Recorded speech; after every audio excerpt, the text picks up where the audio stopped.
Salamat ano. So ito ang ating kanina ano, yung kaninang ating binasa. Scripture natin yung Matthew 7:24 to 29 ano. So magandang pag-aaral natin mga kapatid ano. Kaya ang pamagatan ng ating mensahe ay saan mo itinatayo ang iyong buhay sa Tagalog ano. Or where your life should be. Or what's your foundation of your life ano. Yan, kaya ano nakita nyo dyan sa ating backdrop? Mayroong bato, tsaka ano? Buhangin. Desierto, ano? Buhangin. So, between rock and sand, ano? Nakita po natin dyan, ano? So, yun ang ating mensahe. Saan mo itinatayo ang iyong buhay, mga kapatid, ano? So, basahin muna natin to mga kapatid, ano? Tumayo tayong lahat dyan, tapos ay manalangin po tayo. Basahin natin ang sabay-sabay. Proverbs chapter 7, verse 4 and 7. Ready? Begin. Wisdom is the principal things. Therefore, get wisdom, with all thy getting, get understanding. Salamat, Panginoon, sa umagang ito. Salamat sa kabutihan mo, Panginoon. Salamat, Panginoon, nawa bigyan mo ng kapayapaan ang aming puso at ang aming mga bibig, Panginoon, na itikom namin, Panginoon, habang kami nakikinig ng iyong banal na salita. Buksan mo ang aming puso, ang aming buhay, Panginoon, sa pakikinig. Sapagkat nais mo, Panginoon, na matuto ang bawat isa. Sapagkat alam namin, Lord, malapit ka na nga bumalik at ihanda mo kami, Panginoon, na bagamat kami kukunti, Panginoon, ay andito ka sa aming kalagitnaan. Pangunahan at gabayan mo kami, Panginoon, sandaling ito. Pangalan ni Jesus, di akong dalangin, patnubay ng banal na Espiritu. Amen. Salamat po, no? Kapo na po tayo. So, yan ang pinakamaganda, mga kapatid, no? That wisdom is the principal thing. Pag ikaw kasi pinag-iisipan mo ang buhay mo, kung tagal ko na nag-iisip, no? Magli5 buwan na.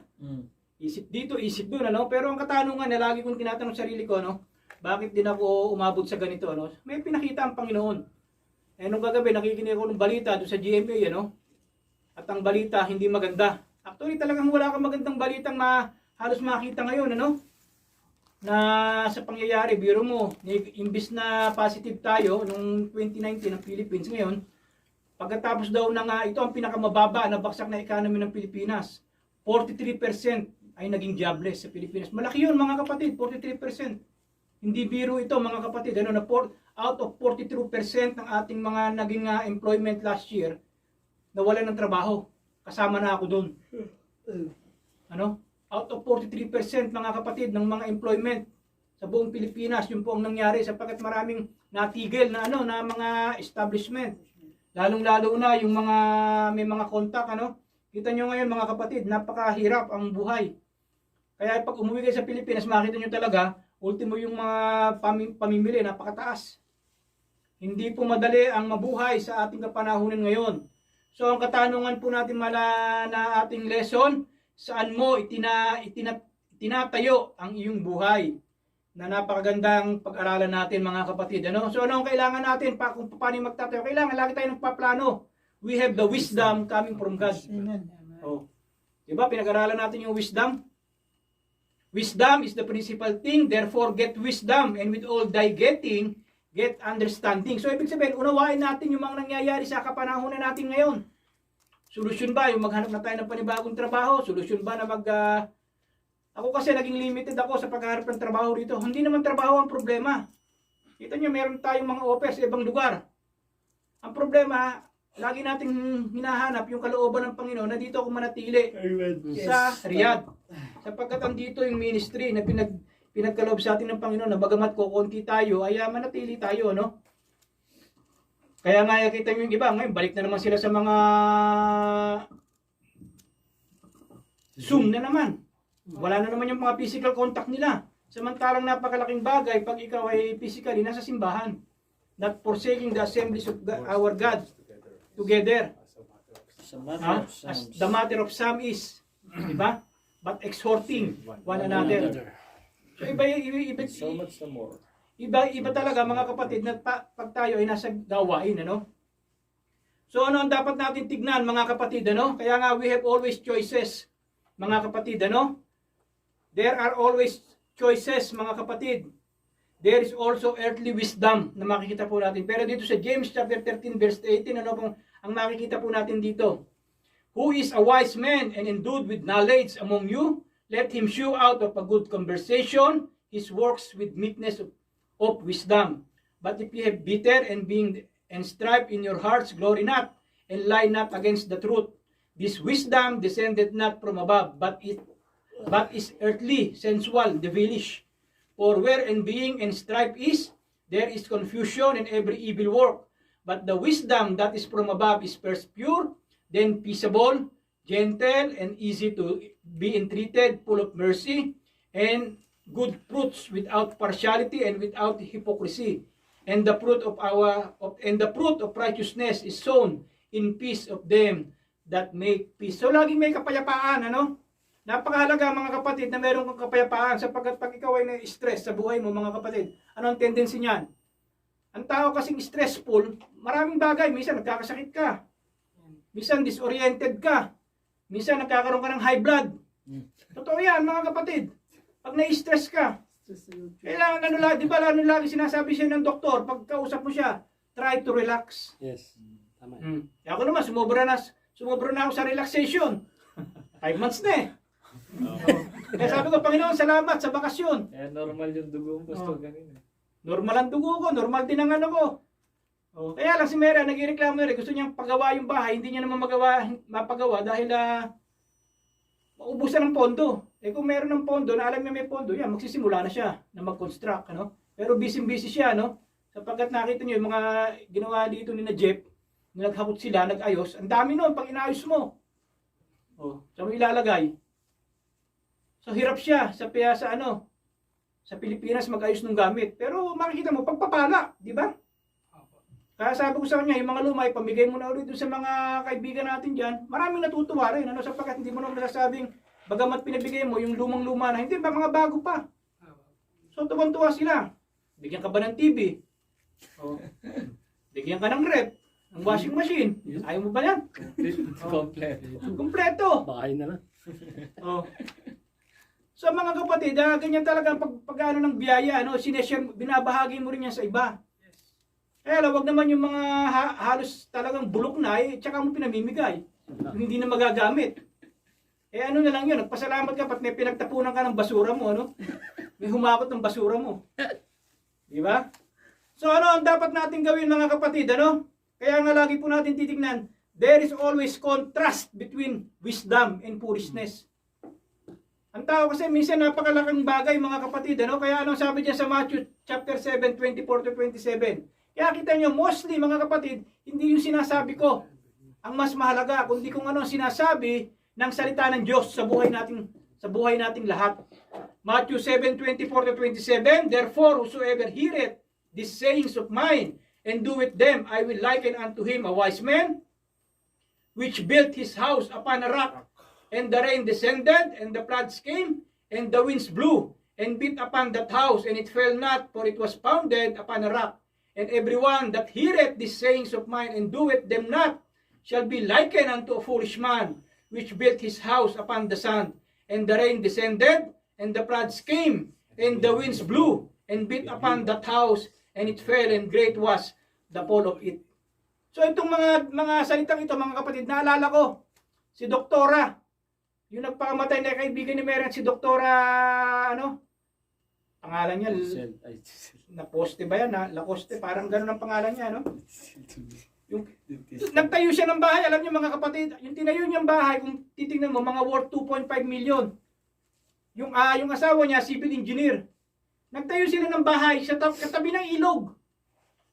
Yung ilog, siguro na nagtayo sila nung araw, medyo malapad pa yung ilog, malapad pa yung yung pinaka-ilog, yung malapad yung pinaka-area nila sa ilog. Pero dumating ang ilang taon, after 10 years, mga kapatid, kinain ng ilog yung kanilang lugar. Yung bahay nila, kinain, hanggang sa bumagsak na lang, mga kapatid, yung tinayo nilang bahay. Yung pinakalupa nila, kinain ng ilog. Lumapad kasi yung ilog dahil nga sa kababaha. Ibig sabihin, nag-erode yung lupa. Hanggang yung bandang huli, bahay naman nila, ang kinain na hanggang yung bahay nila, dahil lang doon sa erosion na yun, mga kapatid, nawala. So ano makikita natin dito, meron daw dyan nagtayo ng bahay. Yung isa nagtayo saan? Sa bato. Yung isa nagtayo sa buhangin. Di ba yung comparison na makita po natin dyan? Kaya unang nakita natin dyan, foolish man, building on sand. Nagtayo siya ng bahay saan? Sa buhangin. Biro mo, nagtayo ka sa buhangin, mga kapatid. Mabuti sana kung itinayo mo yung parang lona lang, na katulad na tinatayo dito ng mga bado, di ba? Hindi naman ganun ang pagtatayo ng bahay. Hindi mo masasabing tunay na bahay yun, kundi tent lang. Di ba? Hindi bahay to. Ano ang ginawa ng foolish man, mga kapatid? According dito sa verse 26 and 27, na nakita natin dito. Taong nagtayo ng buhay sa buhangin. O ibig sabihin, yung buhangin, malambot na lugar, area na madali siyang matumba. Eh pag hinangin lang yun, di ba kita mo yung mga tent dyan, pag tinayo, natutumba. Kita niyo yung binagas natin tent, kung walang harang yun doon, natumba na yun. Tumba na yun. Oh. May tali. Kaya nga tinalian eh, bakit? O yun, meron pang ano yun, bakit nila tinalian? Bakit tinalian eh doon? Maguguhoy, tutumba. Tumba Oh. Wala pa sa buhangin yun. yun. Oh. Diba? Oh. Yung tent. So may mga tao nagtatayo ng buhay saan? Sa buhangin. Yan ang nakita natin diyan. Ano ang ibig sabihin niyan ng mga nagtayo ng buhangin? Yung mga taong ayaw makinig ng salita ng Diyos. Kita niyo yung iba mga akala nila yung Catholic ang magliligtas sa kanila sa ano? Kita niyo pag nasa impyerno na yan, makikita nila mali pala yung aming sinapian na relihiyon. Hindi pala ito magdadala sa amin sa kaligtasan. Kaya si Don, pagkasama ko ako, sabi niya ni Don, sisiguraduhin ko yung kaluluwa ko na pag namatay ako, sa langit ako. Sabi ko, Brad, siguraduhin mo talaga yan. Ihiwalay na raw siya sa asawa niya talaga. Minsan yung kwentuhan namin parang siguro nag-ano siya yung remorse. Ano yung tawag ng remorse? Yung para ba nagsisisi ka sa ginawa mo, pero hindi mo na maibalik. Diba? Hindi mo na ma-rewind ang buhay. Ang buhay kasi walang rewind. O kung nagkamali ka ng kanta, o sige, rewind mo yung ano. Erase mo, burahin mo. Anong sabi sa Matthew 7:26-27? And everyone that heareth these sayings of mine, and doeth them not, yung mga salita ng Diyos na hindi niya ginagawa ito, ano? Shall be likened a foolish man which built his house upon the sand. And the rain descended, and the floods came, and the winds blew, and beat upon that house, and it fell, and great was the fall of it. Ano ang nakita natin dyan, mga kapatid? Yung mga taong nagtatayo ng buhay sa buhanginan. Yung mga taong ayaw sumunod kay Kristo. Ano ang nakalagay dyan? And do it them not. Ayaw nilang gawin. Nababasa lang nila pero hindi nila ginagawa. Katulad yung nagpapadala sa akin ngayon ng Bible verse. Si Angelito Coronel na tiga Bicol. Ang tagal kong wini-witnessan nung nasa Jeddah yon.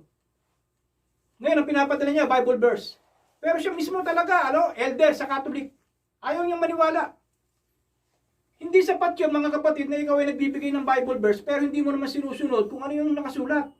Yes. Di ba? Ano ang tawag ng Panginoon dyan, mga kapatid?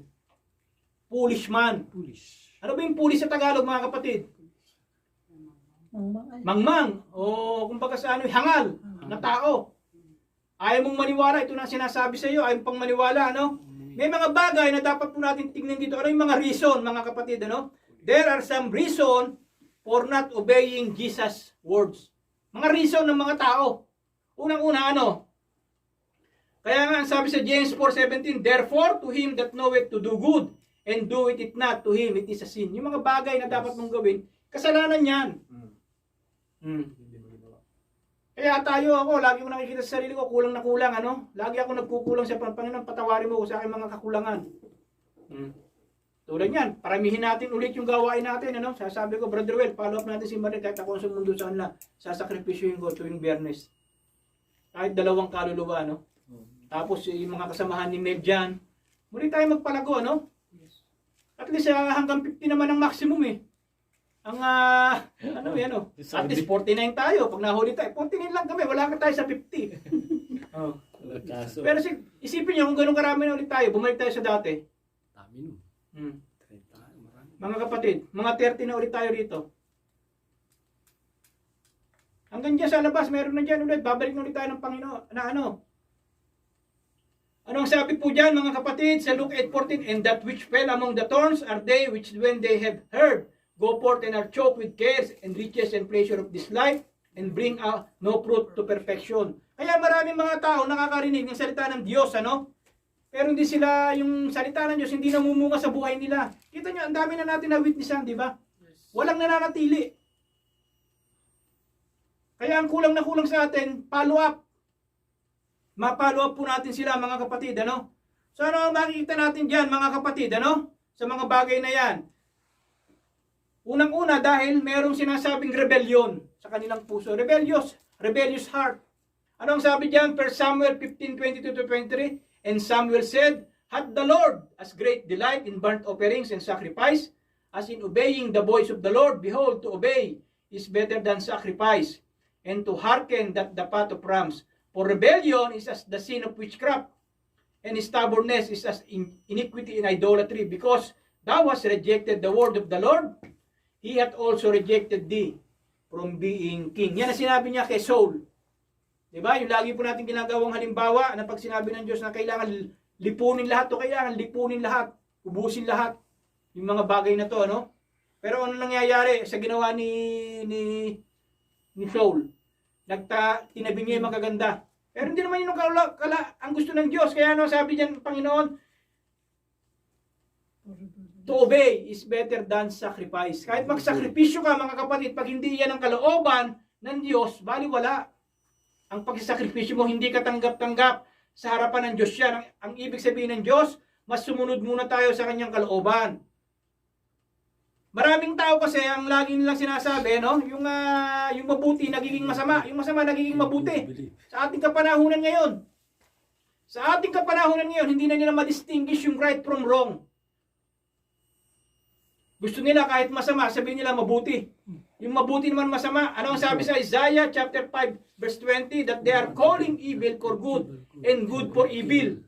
Isaiah 5:20 sabi po diyan, "Woe unto them that call evil good and good evil, and that put darkness for light and light for darkness, that put bitter for sweet and sweet for bitter." Yan ang nangyayari sa ating kapanahunan ngayon mga kapatid. Lalong-lalo na yung mga kabataan. Si Unyong nga, pag sinasabihan namin, ayaw makinig. Mabuti ngayon, hindi na, nung nandun si Mary, medyo na nakokontrol na siya. 2 weeks nang hindi sabi ko, dali natin sa Panginoon, ano? Unti-unti naman, nagbabago. Sinasamahan din natin ng panalangin na magbago yung tao. Hindi mo mapagbabago yan. Kahit sabihin mo ikulong pa yan, ay hindi magbabago yan. Bandang huli, magkakaroon lang ng rebellion sa puso niyan, mga kapatid, ano? Sapagkat ang isipin niya, tama itong ginagawa ko. Yung maling ginagawa ko, yun ang tama sa kanya. Yung gusto mong tama na gawin niya, hindi niya ginagawa, mga kapatid, ano? Yan ang kapanahunan natin ngayon. When God commands of morality through worship, godliness, mga kapatid, ibig sabihin, yung mga tao kasi ngayon, mayroong mga sariling human wisdom. Yung human wisdom ang pinaiiral. Pag yan ang pinaiiral mo sa buhay mo, mga kapatid, bandang huli, kawawa ka rin. Ikaw rin ang mawawalan, mga kapatid, ano? Rejection of God's word, mga kapatid, ano? Nakikita po natin sa ating kapanahunan ngayon. Yung mga tao, yung mga kapaligiran natin, yung ating mga kasama sa trabaho. Pag yan ang tinignan mo, mga kapatid, ayaw mo na maglingkod sa Diyos. Mas lalo yung mga buhay ng mga Kristiyano na ayaw mabuhay ng tamang pananampalataya. Sabihin mo, ang tatagal na nitong mga mananampalataya, ganito pa rin ang mga pag-uugali nito. Ayaw manatili, mga kapatid, sa gawain ng Diyos. Kaya maraming tao ang nagre-rebelde, no? Kita mo yung UP, mabuti nga yung UP, nababago na nga. Actually, si Duterte naging presidente, maraming naging pagbabago ang tao. Kung hindi siya naging presidente sa panahon ng ating pandemic, mga kapatid, hindi ko alam kung saan tayo dinampot, ano? Mahirap at hindi po madali, mga kapatid, ano? Yung ating kapanahunan ngayon ay hindi na po katulad ng araw. Pag ako binabalik-balikan ko yung panahon ng araw at saka ng panahon ngayon, mga kapatid, iba na. Malaking pagbabago na. Ang nangyayari sa ating kapanahunan, ang mga tao mostly ay they are always rebellious, mga kapatid, ano? Yan ang nangyayari sa ating kapanahunan ngayon. Bakit? Sapagkat ang buhay nila ay tinatayo nila sa buhangin. Buhangin na madaling maguho ang kanilang mga pundasyon. Mga kapatid, ano? Ano ang pangalawa? Kanina, rebellion. Mga kapatid, pag ikaw ay nagtatayo ng buhay mo sa maling pananampalataya, maling pundasyon, Siyempre, meron kang rebellious heart. Rebelde ang pag-uugali mo, rebelde ang lahat ng pagkilos mo, ano? Kahit ang pananaw mo sa buhay, rebelde pa rin. Ayaw mong itama. Sapagkat mali ang tinayuan ng pundasyon ng buhay mo. Ano ba yan? Yung ignorante ka naman. Wala kang nalalaman sa salita ng Diyos, ano? Ephesians 5:17. Wherefore, be ye not unwise, but understand what the will of the Lord is. Ano ba yung kalooban ng Diyos? Ang kalooban ng Diyos, mga kapatid, mapabasa mo nandito sa salita ng Diyos. Ito ang kalooban niya. Na ito ay ating sundin, mga kapatid. Kanina, yung aking devotion, yung Sabbath day. Napakahalaga pala ng Sabbath day talaga, mga kapatid. Ano? Kahit nung araw sa Israel, mga kapatid. Kaya ano ang sabi diyan ng ating Panginoon? Alalahanin nyo kayong mga Israel nung araw. Ano kayo? Lagi kayong may forced labor. Walang Sabbath sa inyo. Pero ngayon, binibigyan ko na kayo ng Sabbath day. Anong Sabbath day? For 6 days, you shall work. But in the 7th day, this will be called Sabbath. Sa atin, ang Sabbath natin, itong Friday. Lord's Day. Hindi naman binanggit doon Sunday o Monday. Ano? Ang importante sa isang linggo, mga kapatid, tayo ikaw ay nakapagpapahinga, nakapaglilingkod sa Panginoon, nakapag-worship sa Panginoon. Kaya ano? Kaya kita nyo anong pangalan ng simbahan natin? Better Shalom. Ano nakalagay? The house of Peace and prayer. worship and prayer. Di ba? Prayer. So, dalawa lang naman ang gagawin mo sa simbahan. You worship and you pray to God. Pag ikaw ay ignorante, mga kapatid, hindi mo alam ang anong kalooban ng Diyos. Kaya pag ang pundasyon mo ay nasa buhangin, ignorante ka. You are ignorant sa salita ng Diyos. Kaya lagi kang may error, lagi kang nagkakamali, malayo ang kalooban mo sa Diyos. Pero kaya nga ang tao, kahit na ignorante ka, hindi mo masasabing wala kang ibig sabihin wala kang pananagutan sa Diyos. Mismo ang Diyos, anong sabi ng Diyos? There is no excuse for sin. Leviticus 5:17, and if a soul sin and commit any of these things which are forbidden to be done by the commandments of the Lord, thou he wist it not, yet is he guilty and shall bear his iniquity. Kaya yung mga tao, mga kapatid, pag tayo na ay yung mga tao, mga husgahan ng Diyos sa white throne judgment, wala silang may kakatwiran sa Diyos.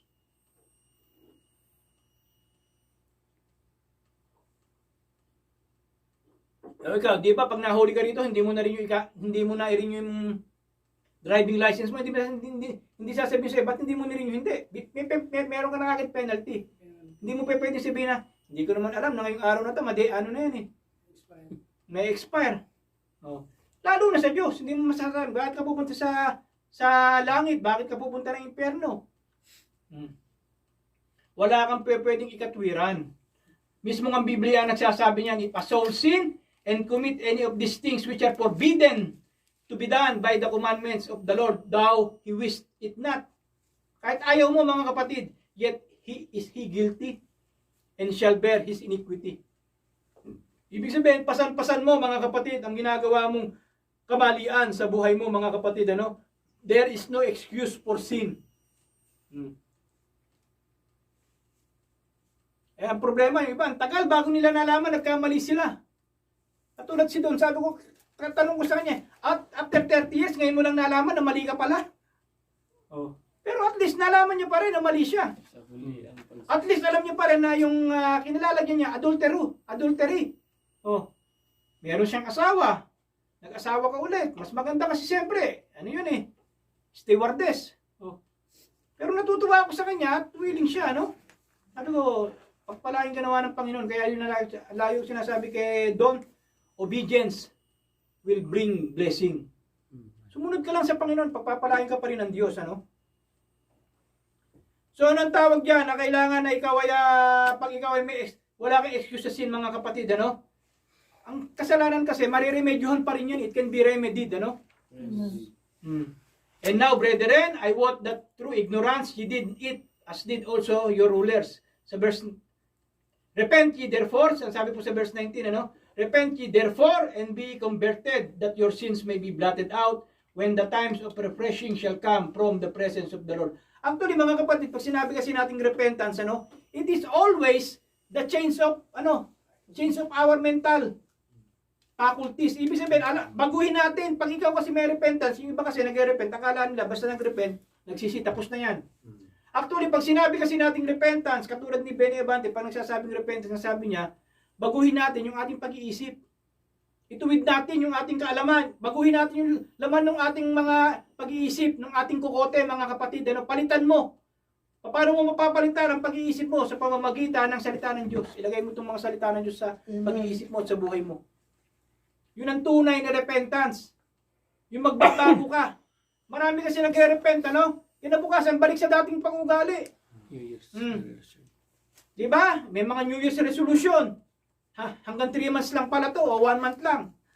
Oh. Diet. Ito nyo yung mga nagkakaroon ng ano ang ginagawa ng ibang tao? Yung mga nagpepenitensya pag araw ng ano? Wala. Oh. Una, gagawin nila, isang linggo munang panaylasingan yan. Ha? Sabi niya, magpipenitensya naman ako, mawawala na yan. Pero pagbalik nun, pagkatapos ng penitensya, balik na naman sa dati. Actually, hindi yun ang repentance, mga kapatid. Ano? It is false repentance. Nakikita po natin ito, mga kapatid. Ano? It will always repent and be converted. Pag ikaw kasi nag-repent, kailangan ma-convert ka na, mabago na yung pag-iisip mo. Ituwid mo na yung landas mo sa harapan ng Diyos. Yan ang tamang repentance, mga kapatid. Ano? Na dapat po nating alalahanin sa ating buhay. Ano ang dapat pa po nating gawin, mga kapatid, na mali? Pag ikaw ay nagtatayo kanina, rebellion, ignorance, apathy. Yung apathy, yung wala kang pakialam. Baka sa ano, bahala na kung anong mangyari sa buhay natin. Zephaniah chapter 1 verse 12, anong sabi dyan? And it shall come to pass at that time that I will search Jerusalem with candles and furnish the men that are settled on their list, that they say in their heart, the Lord will not do good, neither will He do evil. Yung mga taong walang pakialam, mahirap yan, mga kapatid, ano? Ang lagi natin dyan sinasabi, walang mangyayari dyan sa buhay ng taong yan. Kaya ako hindi ako nawawala ng pag-asa na yung mga taong minsan na nag-rebellion dito. Tatawag din sa akin yan, mga kapatid. Maniwala kayo sa akin. Tatawag din yan, pagsisisi rin yan.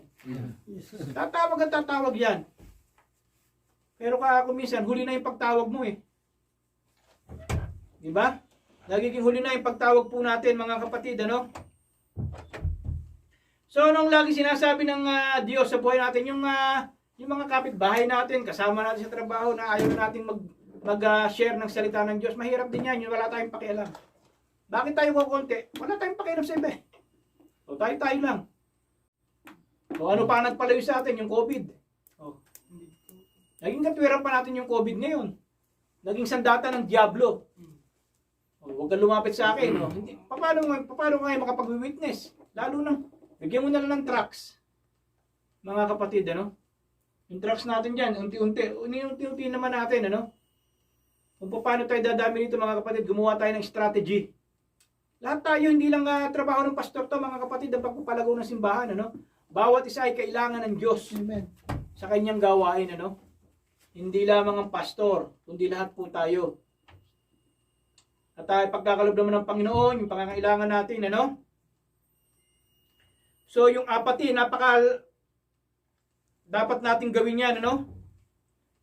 Anong lagi sinasabi ng Panginoon yan? Serve the Lord with glad diligence. Ano sabi yan? Not slothful in business. Fervent in spirit, serving the Lord. Diba? Romans 12:11. Ibig sabihin, mainit tayo, ano? Ngayon kasi, ang kapanahon natin yan, karamihan, nalalamig na. Ang dami na nalalamig sa pananampalataya sa ating kapanahonan ngayon. Tignan niyo yung mga simbahan ngayon. Dito lang simbahan dito ngayon sa Saudi Arabia. Maraming nagsasuffer. At least tayo, nagpapatuloy pa rin tayo. Yung sa Calvary, yung ibang simbahan. Kaya nga, nakikita natin kung sino yung mga maiinit na simbahan. Oh, makapag-fellowship tayo sa Calvary, makita natin sila. Oh. Nakikita nyo naman sila, di ba? Pagka nagkakaroon sila ng live streaming, sa pananamit nila, sapagkat lahat may kukumpare mo rin di ba? Makikita mo kung paano tayo tinitrain ng simbahan. Ano ang sabi ng Panginoon? Not slothful in business. Huwag kang tatamad-tamad sa simbahan. Not slothful in business, fervent in spirit, serving the Lord. Kaya nga pinakikita natin ng kapatid na kahit tayo pastor, tayo marunong magluto, maghugas, lahat yan kaya natin gawin yan. Kahit maglinis ng simbahan, kaya natin gawin lahat yan. Oh. Tayo pa rin, ikaw pa rin nasusundo, ikaw pa rin ang magluluto, ikaw pa, kaya mo lahat yan mga kapatid, ano? Ayaw natin maging tamad. Amen. Ikaw pa rin na nagpe-prepare ng mensahe, ikaw pa rin nagpe-prepare ng Friday school. Yung preparasyon lang, matagal na. Oh. Special. O katulad kayo, isang buwan na kayo nagte-train dito, tagal naman, isang buwan na ako nagdi-devotion, matagal na ba yan? Ako nga 5 taon na eh. Reklamo ka. Oh. Di ba?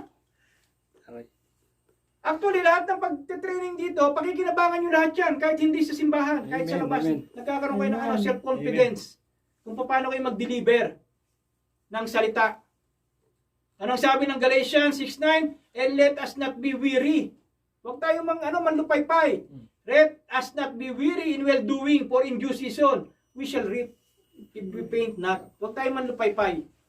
Pag nanlupaypay tayo, wala na. Titigil na tayo dahil aanim lang tayo, wala. Tigil na lang natin to. Oh. O tayo, may pangangailangan dito sa simbahan. Ilan lang tayo dito kasama si Obet, 7. Di ba? Si Obet nga, pinapanalangin natin, dapat makasama natin. Pinag-overtime naman siya. Nasa training na yan, ha? Nakikita ko rin yung paghihirap niya. Sabi ko, Obet, mahirap din ang trabaho mo. Kahit ako, sabi ko, mahirapan din ako sa ganyan. Gusto niyang, ayaw niya sanang pumasok. Mismo tatawag ang supervisor, mag-overtime ka. Walang tao eh. Para gumawa ng eroplano eh. Kung yung eroplano, hindi mo naman gagawin, walang lilipad. Pero tayo, mga Kristiyano, huwag tayo manlupaypay. Kahit nakukunti tayo, magpatuloy tayo. Amen. Let us not be weary in well-doing. For in due season, we shall reap if we faint not. Meron din time of harvest. Itong gawain natin mga kapatid, ano? Nagsimula ulit tayo eh. Ang gusto natin, dumami kagad tayo. Isang taon pa lang tayo, gusto natin 30 na kagad. Hindi. Unti-unti ulit dadami tayo. Lalago ulit tayo mga kapatid. Panginoon pa rin ang magpapalago nito. Amen. So, nabigyan na tayo ng sasakyan. Susunod yan, kaluluwa naman ibibigay sa atin ng Panginoon. Amen. Unti-unti lang mga kapatid. Kung ako nalupay-pay for 5 months na wala na akong hanap buhay, na-depress na ako, wala na. Oh. Kita nyo lang, nakabitin ako dyan sa kwarto ko. Wala na.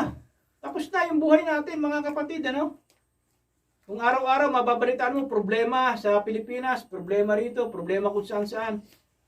Kaya kung minsan, ayoko na magbasa ng mga bali-balita. Halos wala akong nakitang balita. Meron ng baksin, nag-aalilangan pa yung iba. Oo nga. Chinese ka na paglagan. Minsan, ang function pala minsan ng Chinese bank na Sinovac, bandang huli, natututo ka na magsalita ng inchik. Nung sinaksakan ka, yung pala epekto. Hindi, ngayon, nilalagay dito. Ha? Yung iba, Sapid na daw, pastor. zombie daw. Sapit na daw eh. Sapid Diba? na daw yung Paano pag-solve. mga kapatid? Oo nga, Paano ang gagawin natin mga kapatid? Kaya ang Diyos binibigyan tayo ng maging ano eh. Yung pala isang epekto. Akala natin magandang epekto, bandang huli, inchik na yung Salita mo. naging salita mo. Chintuan, chin-chen. Wala tayong pagkalalagyan mga kapatid. Palang epekto na sino ba? Tapos mag-spread ng mga Chinese, may someone will interpret it. Hindi natin alam mga kapatid, ano yung mga tao, iba na, sabi ko kasi iba na yung pag-iisip ng tao ngayon mga kapatid, kung hindi magra-rapture. Speaking of Kailangan talaga mag-rapture na, alisin na tayo rito, no? Nag-interpret na. Hindi pa tayo nagagalak, alam natin ang katotohanan, ng kahinat ng tao, ganyan. Oh. Actually, yung mga palabas na yan, lahat yan, ano yan, mind conditioning ng tao. Oh. Kinukondisyon na sila. Kaya tayo, kahit nakakonti, lagi sinasabi ng Panginoon, tandaan nyo yan, Galatians 6:9. And let us not be weary. Anong weary? Huwag tayong mapapagod na mga kapatid in well-doing. For in due season. In due season. Sabi ko, Panginoon, ang tagal na, magli5 buwan na ako naghihintay dito. Susunod na linggo, pabalikan ko na naman yung mga application ko. We shall reap if we faint not. There is also time of reaping. Kaya nga yung kaninang kanta, God of the mountain, ano? If He is God in good times, He is also good God of bad times. Kaya nga meron tayong Romans 8:28. All things work together for good to them that love God. To them who are called according to His purpose. Kanino ba ibina-address to? Hindi naman sa mga hindi mananampalataya. In-address ito, alam nyo kanina mga kapatid, sa mga tunay na mananampalataya. Ito ang address ng salitang ito mga kapatid, ano? Let us not be weary in well-doing, ano? Ano pa, yung mga ginagawang mga pundasyon ng mga tao, ano? Yan, ritual. Diba? Kita nyo ang Pilipinas. January pa lang kasi sinasalubong ni Santo Niño, kaya pagdating ng isang taon, wala. Panay sumpa ang inaabot ng Pilipinas. January pa lang, di ba January ang ng Quiapo, third week of the January. Oh. Kaya kita nyo, pagdating na sunod-sunod na buwan, andyan na yung bagyo. Lahat ng bagyo, pinagdadaanan tayo. Pero ayaw pa rin, ang tao, ayaw pa rin sumunod ang mga Pilipino. Dahil sa ritual na nakagis na nila. Yang ritualism. Oh. Nakakala nila, ganyan yung panahon na, sino ba nagpapako kay Kristo? Yung mga Roman Empire. hindi naman mga Roman, kundi yung mga nanunungkulan sa simbahan, yung mga pariseyo. Mga pari. Oh, nainggit kay Kristo. Siya ang nagpapako kay Kristo, mga kapatid, ano? Kaya yung mga tao na akala nila lagi sila sinasabi, ang tawag po dyan, sa pamamagitan na ng kanilang lip service, yung magaling lang sa pananalita. Magaling sa salita. Anong sabi dyan, mga kapatid? Matthew 15:6-9, and honor not his father or his mother, he shall be free. Thus have ye made the commandments of God of none effect by your tradition. Yung mga tradisyon ng mga tao, walang epekto yan. Anong sabi dyan sa 7? Ye hypocrites, well did Isaiah's prophecy you saying, these people draw at night unto me with their mouth, and honor me with their lips, but their heart is far from me. But in vain they do worship me, teaching for doctrines the commandments of men. Hipokrito, mga tao. Di ba karamihan ng mga akala mo, yung mga pari-pari na akala, kita mo sa New York, yung paring ng rape. Basahin nyo yung mga krimen na ginawa, hindi lamang mga pari, kahit mga pastor. May mga napatay, may mga na-rape. They are hypocrite. Ang tawag po dyan, lip service. Magaling lang magsalita, pero deep inside, hindi niya ginagawa. Malayo yung puso nila sa Diyos. Kumbaga sa isang profesyon na lang sa kanila yung pagiging pastor. A pastor is always a vocation. It is a calling. It's a vocation, mga kapatid. Pag sinabi natin vocation, katulad ng mga nurse, teacher yan, mga vocation yan. Ito yung mga teacher na nagtsatsaga para turuan ng estudyante. Tinatawid yung ilog. Di ba yung mga pinakita sa Facebook?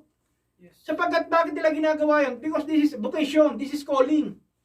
Hindi ito trabaho lamang sa kanila, kundi ito'y pagkakatawag ng Diyos sa kanilang mga buhay, mga nurse, doktor.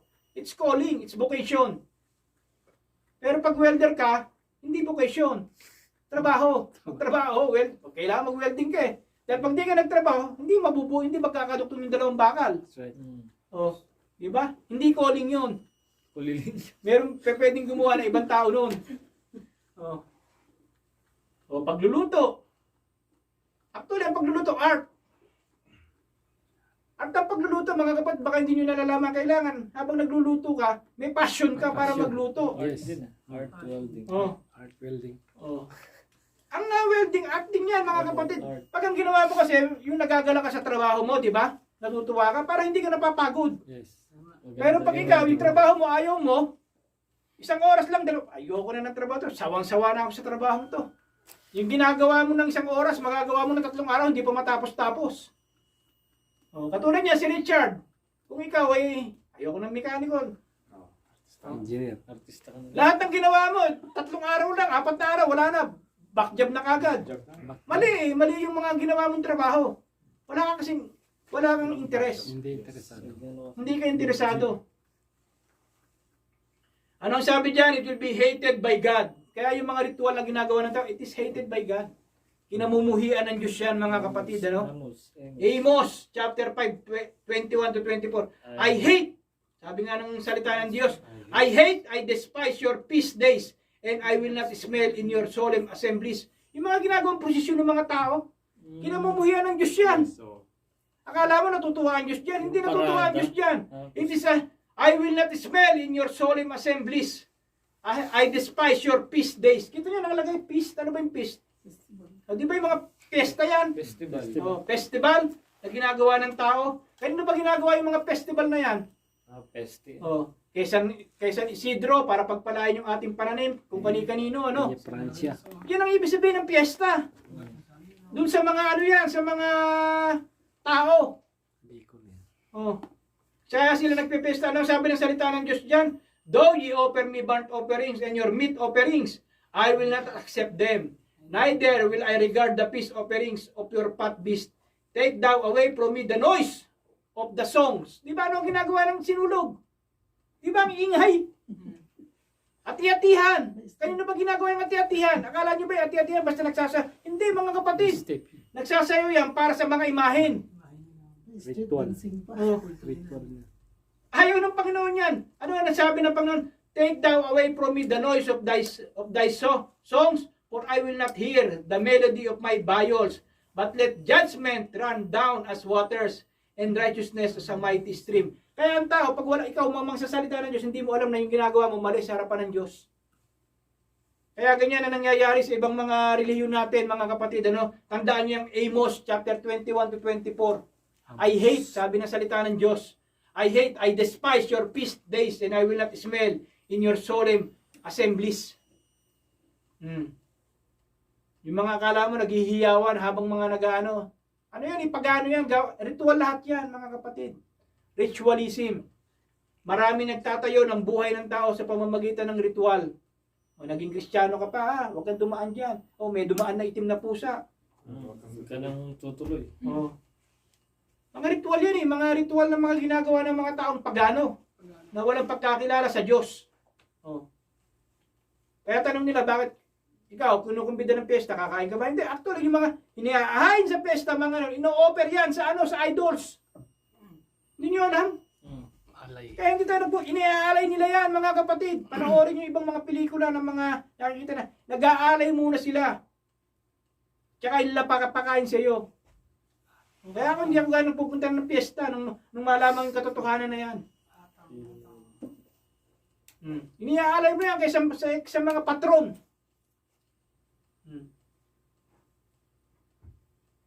Kaya ano sabi ng Panginoon dyan? But let judgment run down as waters, and righteousness as a mighty stream. Darating ang Panginoon dyan, the righteous will come. At lahat yan pupuksain ng Panginoon. Yes. Mga kapatid, it is hated by God. Kala nyo yung mga pesta natutuwa. Hindi natutuwa ang Diyos dyan. Pag nalaman mo ang salita ng Diyos, hindi natutuwa ang Diyos sa mga bagay na yan. So ito ang panghuli mga kapatid, ano?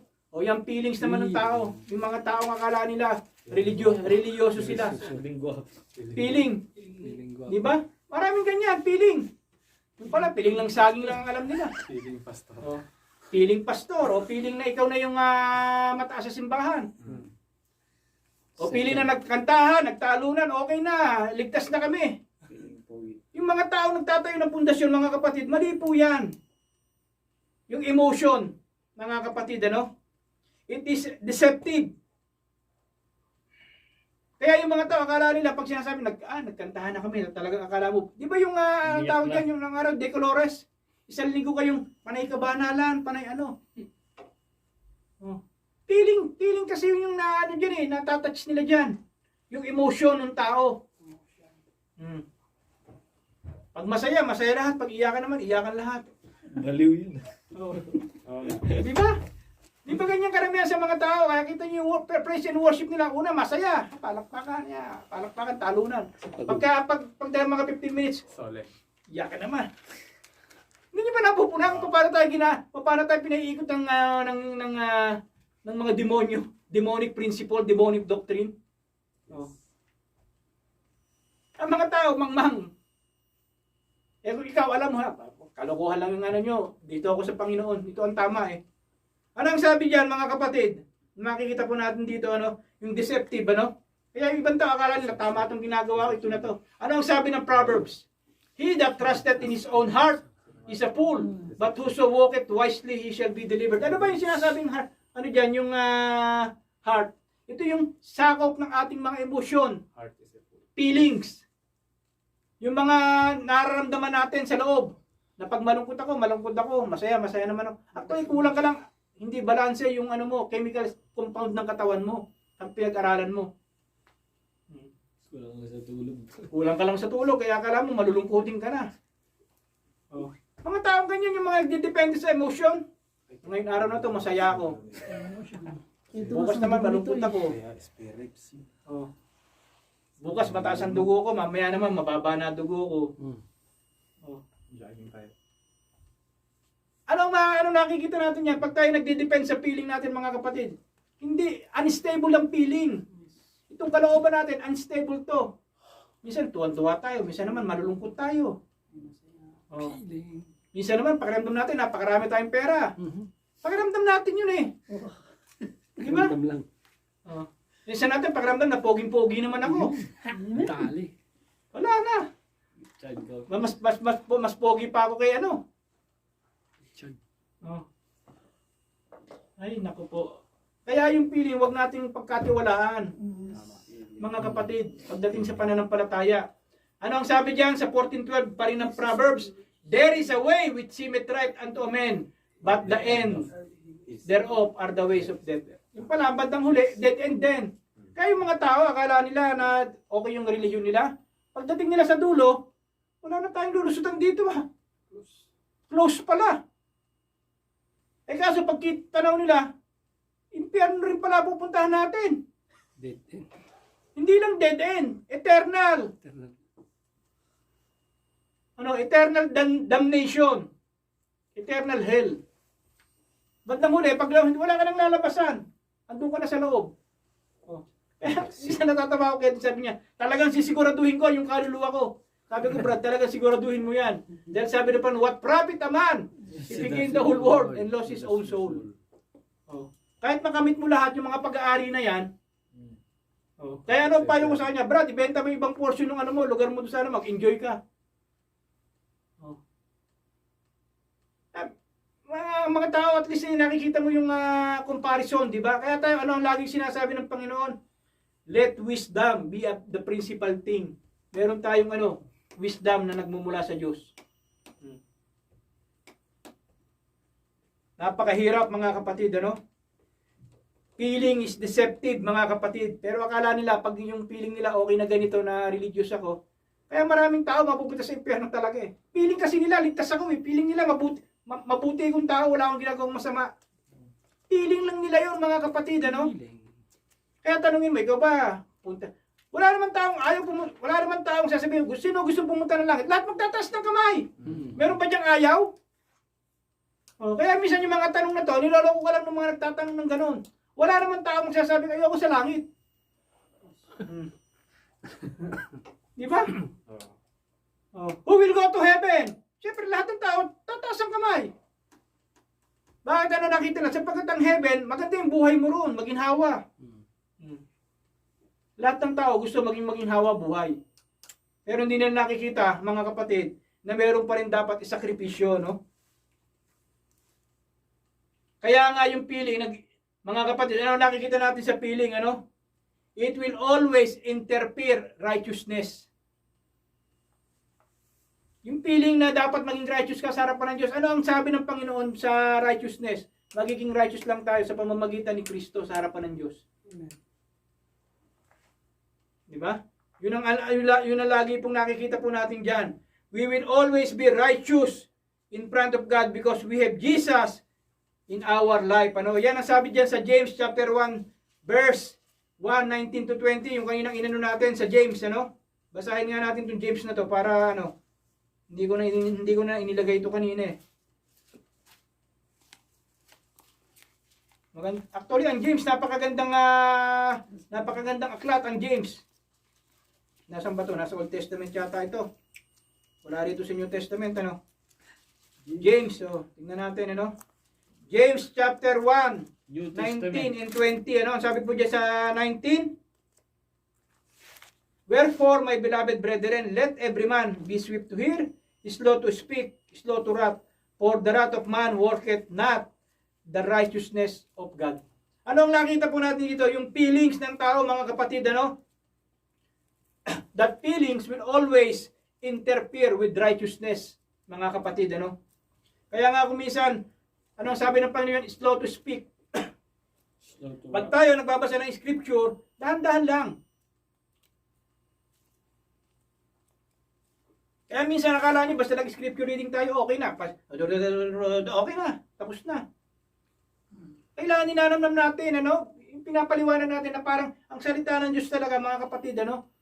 Parang ano yan eh, parang napakagandang Kwento. unti-unti natin, ano? Novela eh. My brethren, have not faith of Lord Jesus Christ, the Lord of God, with respect of person. Actually, pagbabasa ng salita, kahit ang pagbabasa ng salita ng Diyos, pagka titigil ka. Pag period, huminto ka.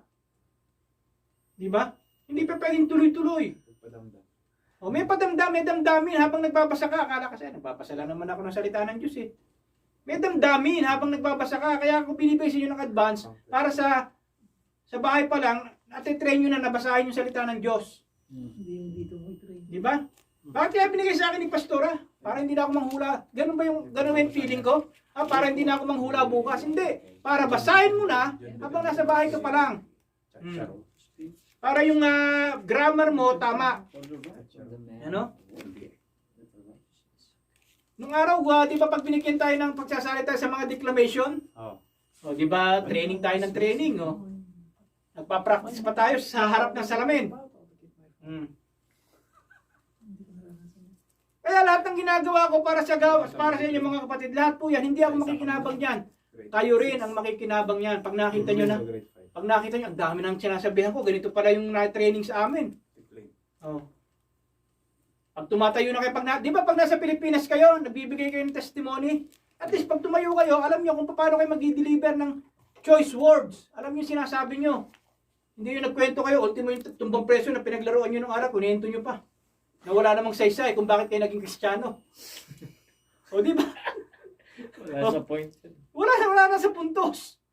Kaya bakit kayo tinuturuan kahit nakukunti tayo? Para ma-develop kayo. Na pag kayo itatayo na, hindi lang naman kayo dito tatayo sa pulpito. Sa pulpito na to mga kapatid, ano? Dito sa ano na yan. Sa tayo na yan. Tatayo pa rin kayo pag kayo nasa Pilipinas. O may inatinag kayong simbahan. O ano ba yung patotoo mo? Nagpatotoo ka, nagkwento ka, mula nung pagka-baby ka hanggang nung naging teenager ka, wala na. Hindi mo na alam kung paano ka magtatapos. No? Di ba? Tinuturuan po tayo tumayo ng tama at maayos. Huwag tayo mag-depend sa ating feeling. O, tapusin na natin itong ating Ang pangalawa kanina, the foolish man, building on sand. Wise man, building on rock. Amen. Kaya simple nga lang eh. Actually, sinisimplify ko na lagi yung ating teaching, mga kapatid, yung ating message. Para madali natin matandaan, foolish man, wise man. Oh, di ba yung contrast? Dalawa na lang ang ginagawa ko. Oh.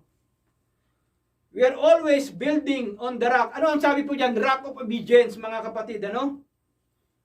Ano ang sabi dyan sa Matthew 7:24-25? Therefore, whosoever heareth these sayings of mine and doeth them, I will liken unto him a wise man which built his house upon a rock. Ano ang pag sinabi dyan, mga kapatid? Do with them, yung mga taong gumagawa nito, mga kapatid, ano? Hindi yung pasok dito, paglabas dito. I will like unto a wise man built his house upon a rock. Diba? Yung mga tao na narinig mo, at pagkatapos ginawa mo, yun ang wise. Oh, wise ito ha. Yung sinabi mo, yun ang ginawa ko, wise ka. Pero pag sinabi, hindi. Wise ito, yung sinabi mo, hindi ko gagawin yan. Ano ang tabi ng panahon dyan? Pulis to. Sinabi mo na nga huwag kang dumaan dyan eh. Dahil merong merong bomba. O, dyan ko pa rin dumaan. Di sumabog, namatay. Di ba? Merong ganyan. O, sinabi ko na sa'yo, huwag mong gawin yan. Ginawa mo pa rin. O, di napahama ka. O. Sabi kong yung adobo, huwag mong lagyan ng sinampalukang manok dahil hindi magiging lasang adobo yan. O, ayaw mong sumunod. Di ba? May mga ganyan tao eh. Nag-adobo pero lasang sinigang. Meron dun sa Alshay. Oh, di ba? Suka. Mali. Ano sabi diyan? Ng salita ng Panginoon, and do with them I will liken unto him a wise man which built his house upon a rock. And the rain descended, and the floods came, and the winds blew and beat upon that house, and it fell not, for it was founded upon a rock. Kaya nga, highlighted, blue. Hindi nyo napupuna pag ako nag-highlight, ibig sabihin, pinakikita natin doon na ito mismo yung pinaka-focus niyan. Kanina, built his house upon a rock, founded upon the rock. Ibig sabihin, matatag yung ating pinagkatayuan, mga kapatid, ano? Pundasyon. Dalawa yan, matibay ang ating pundasyon. there is always the rock of obedience. Yung pagsunod, napakalaking bagay. Kaya yung mga nagre-rebelde, akala nila may pagpapala. Wala rin pagpapala dyan sa mga pagre-rebelde na yan. Magtipon-tipon tayo. Tayo na ngayon ang faithful in Christ. Sabi nyo lang yun. Pero ano kaya masasabi ng salita ng Diyos? Ano ang sinasabi ng salita ng Diyos sa inyo? Di ba? Hindi sapat yun. Inakala mo lang kasi sa sarili mo yun eh. Inakala mo lang yun sa sarili mo, mga kapatid. Walang nabubuhay, walang naliligtas sa akala. At maraming napupunta sa impyerno dahil sa akala, maling akala. Di ba itong sunod-sunod na pinag-aralan natin? Mga akala lang nila yan, mga kapatid. Pero dalawa ang makikita po natin dyan, mga kapatid. Unang-una, pag ikaw ay nakikinig ng salita ni Kristo. Hear the word of Christ. Luke 8:8, and other fell on good ground, and sprang up and bare fruit an hundredfold. And when he had said these things, he cried, He that hath ears to hear, let him hear. Verse 18, take heed therefore how ye hear, for whosoever hath to him shall be given, and whosoever hath not, from him shall be taken even that which seemeth to him. So napakalaking bagay na pag ikaw ay nakikinig ng salita ni Kristo mismo, mga kapatid. Yan ang pinakapundasyon, makinig ka ng tama. Wala naman tayong pinangaral dito, wala naman tayong inilagay dito na mali. Kundi ano nilalagay natin dito para yung mapapakinggan yun, mga kapatid.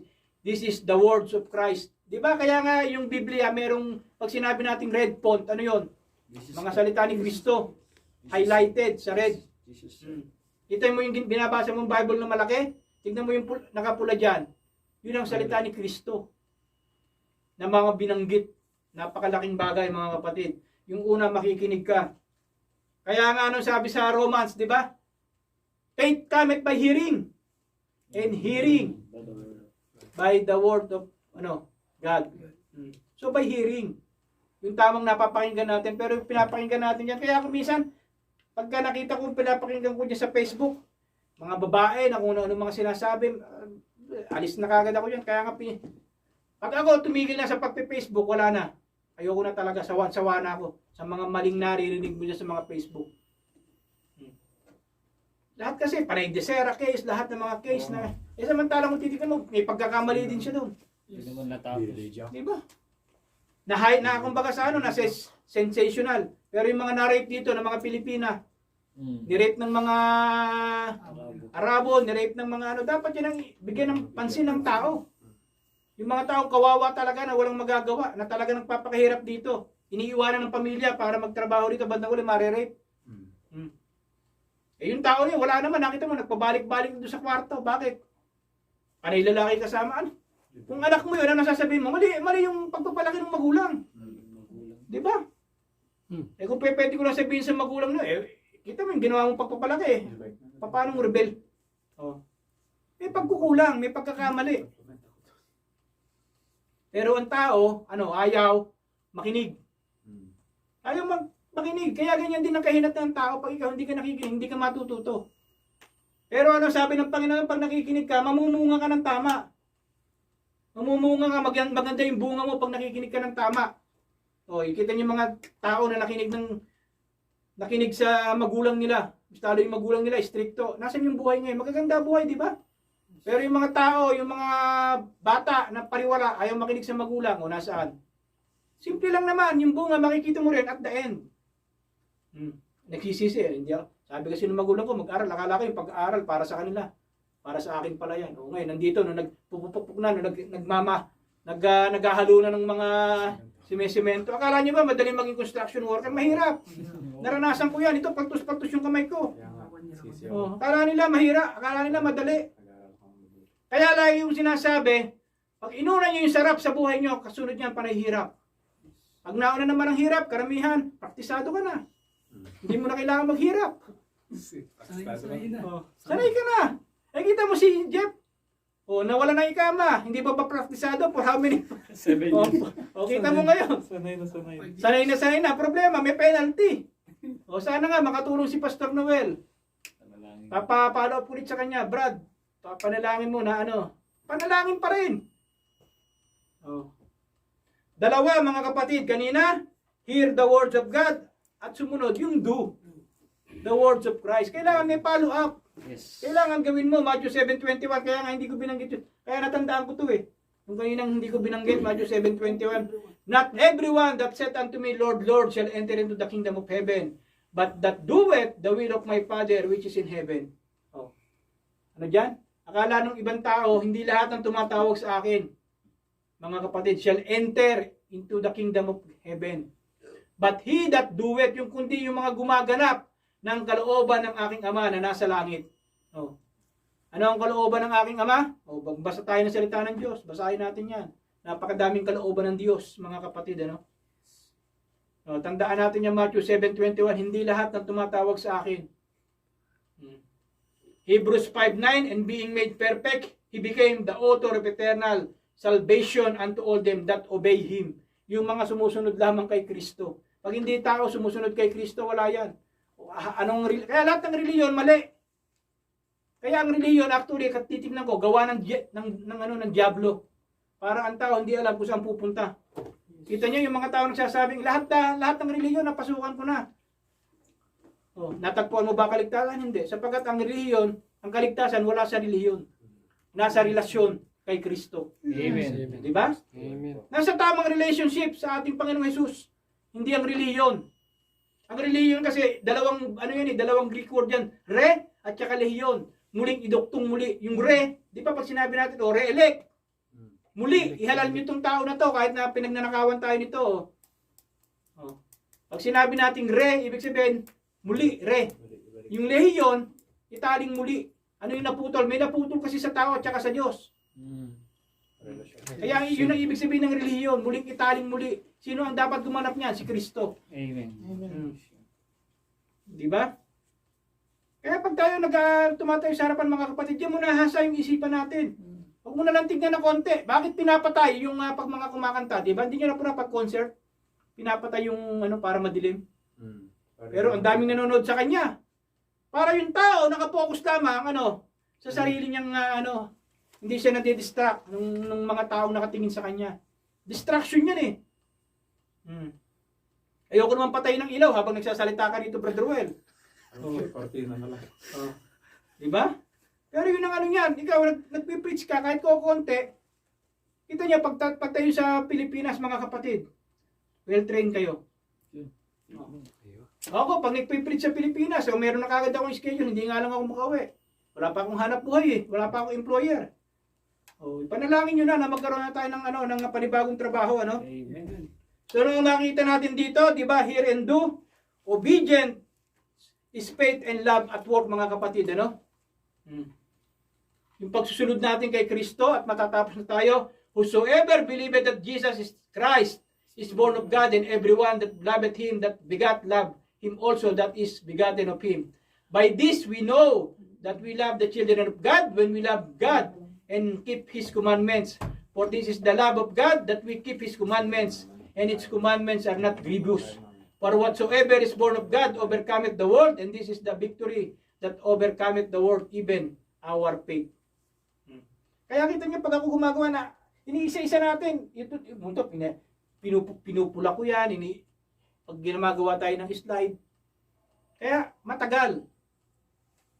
Sa pagluluto, ganun din. Pag mabilisan, di ba karamihan ng fast food, hindi masasarap. Pumunta ka sa mga fine dining, yung talagang lulutuin ng maayos. Masarap, pero masarap. Malinamnam, di ba? Punta ka ng steakhouse, nananamnam naman yung pagkain.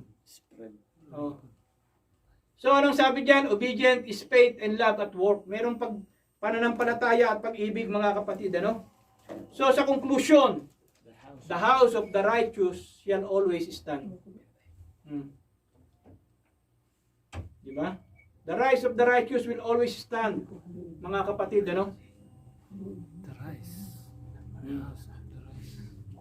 Proverbs 10:25, as the whirlwind passes, so is the wicked no more, but the righteous is an everlasting foundation. The wicked are overthrown and are not, but the house of the righteous shall stand. Kita nyo yung house of the righteous, akala nyo, dinampot ko na kung saan yun. Mismo ang Biblia, sa Biblia nakalagay yan sa Proverbs 12:7. The wicked are overthrown and are not, but the house of the righteous. Yung bahay ng taong righteous, mga kapatid, it will stand, always stand. Kaya ako, kahit ako may rebelding anak na si yung naniniwala pa rin ako, mababago pa rin yan. Kaya Panginoon, sabi ko, Panginoon, magkatrabaho na ako dito, madala ko dito yan. O at least, pag Biyernes, gusto ko makasama ko rin siya rito. Para tumino, di ba? O biro mo, nagpipreach ako 7 tao, pero yung anak ko ayaw maniwala.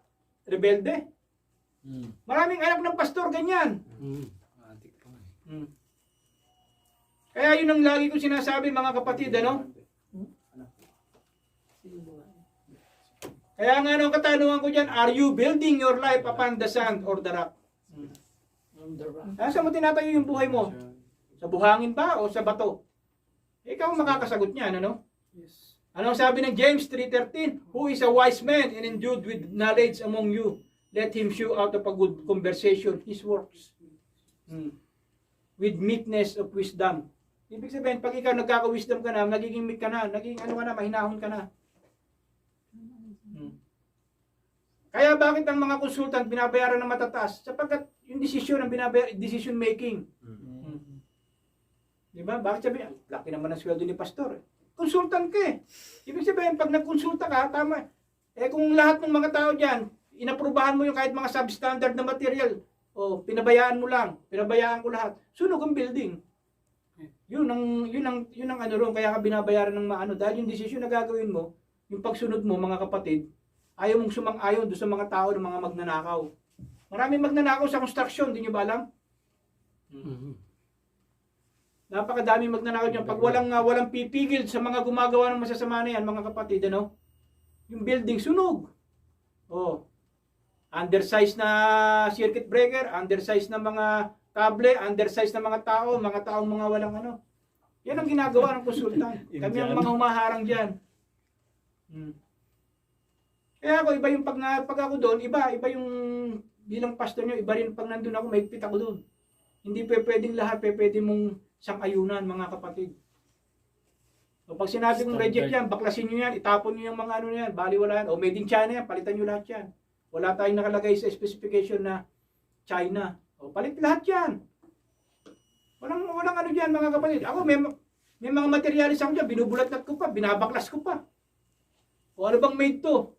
May ginawa, binabaklas ko yun, ako nagbabaklas. O nakita ko, made in China. O made in China to, palitan mo to. O.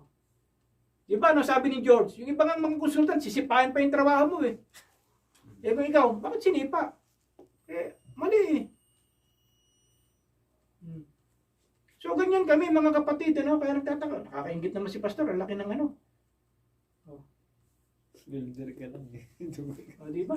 O nagwe-welding, walang mas. Nagwe-welding ng ano, lahat yan, sinisita namin mga kapatid. May karapatan kami. So ganyan din ako sa inyo mga kapatid. Bakit tayo kukunti dito? Dadami rin tayo mga kapatid. Maghintay lang kayo ng tamang panahon. Palalaguin pa rin tayo dito ng ating Panginoon. Yes, amen. Ano? Tayo tayong lahat mga kapatid, ano? Salamat Panginoon sa umagang ito. Salamat sa kabutihan mo. Salamat Panginoon sa sandaling ito, sa aming lesson. Salamat Panginoon sa mga bagay na ginagawa mo sa aming lugar. Gamitin mo nawa kami maitili Panginoon at ang pundasyon ng aming buhay Panginoon ay maitayo Panginoon sa iyo lamang Panginoong Jesus, sapagkat ikaw ang bato na amin dapat sandigan Panginoon. Amen. Yes. Kaya nga sinabi mo sa iyong salita Panginoon, that upon this rock I will build my church, and the gates of hell shall not prevail against it. Sapagkat ang tayuan ng tamang pundasyon ng aming buhay ay sa pamamagitan mo, Panginoon.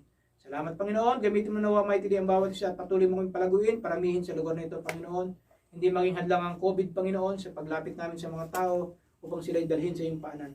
Gamitin mo ako, Panginoon, at dinadalayan ko rin, Panginoon, magkaroon na rin ako ng permanenteng hanap buhay. Yes, Lord. Sapagkat ang pangangailangan dito ay nangangailangan pa rin ng pinansyal na suporta sa iyong banal na harapan.